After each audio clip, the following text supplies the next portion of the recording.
Brilliance Audio. Where They Lie by Joe Hart. Performed by Kate Rudd. Come on, Dooley, just sit down for God's sake. You're gonna fall overboard. Roger watched his goofy adolescent shepherd meander across the small deck of the sailboat and turn in a circle.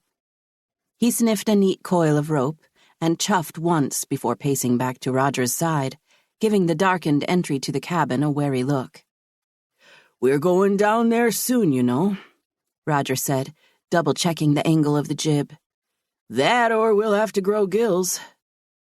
The sea was choppy, a wind out of the northwest pushing them along at a steady 5 knots. Banks of low clouds churned off the port, and dark curtains of rain draped across the Pacific in the distance. 2 miles in the opposite direction, the shoreline floated like a mirage, the land rising up in the suggestion of foothills and mountains beyond. Farther south, angles of sunlight cut through the cloud cover, and Roger looked longingly back, wondering if they should turn around. It was the first overnight trip he'd taken since acquiring the boat 6 months ago. For the past year, after discovering an unknown love of sailing, he'd kept to short day trips, traveling only to ports reachable in a few hours, always keen not to push the hobby into foolishly dangerous territory. He was meticulous in his planning and skittish when it came to taking chances, so the unanticipated storm made him deeply uneasy. Roger checked the instrumentation again. 4 hours to their destination and no sufficient docking nearby. Dooley whined nervously, and Roger stroked the shepherd's head. Don't worry, bud. Worst comes to worst, I'll find us a bay we can anchor in. Dooley looked at him with the same amount of comfort Roger felt from the reassurance. A spate of rain hissed across the boat, there and gone like a lashing, and Roger was about to pick Dooley up and carry him below no matter how much he hated it down there, when the dog's ears pricked up. Roger frowned, following the shepherd's sudden, intent stare toward land. A small plane had dropped out of the clouds and was descending toward them. It was far enough away for its details to be obscured by the gray morning, but close enough for Roger to know something was wrong. Without taking his eyes off the plane, he pawed at the gunwale until his fingers closed over a pair of binoculars. He put them up to his face as more rain pattered across the deck. The plane was a single engine, its prop a black whir in front of the cockpit. For a moment it continued a steep descent, and Roger's jaw loosened.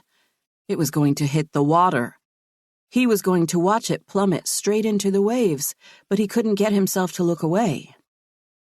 Just as he was sure it was past the point of no return, a blur of movement came from behind the windshield. 2 shapes struggling in the front seats. The wingtips yawed, and the plane banked hard to the right, turning in a wide arc while continuing its downward slant.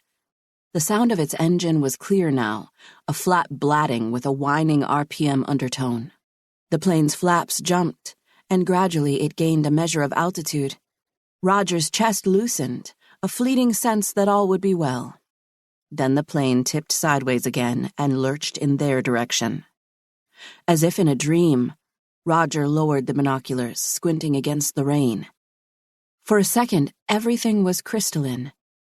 He was aware of Dooley's fur pressed into his side, and the warmth of his body, how the dog was shivering.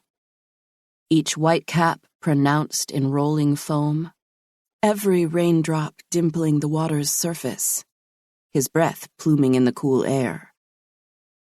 Then the plane dropped lower, coming straight and fast as a bullet, and Roger knew it was going to hit them.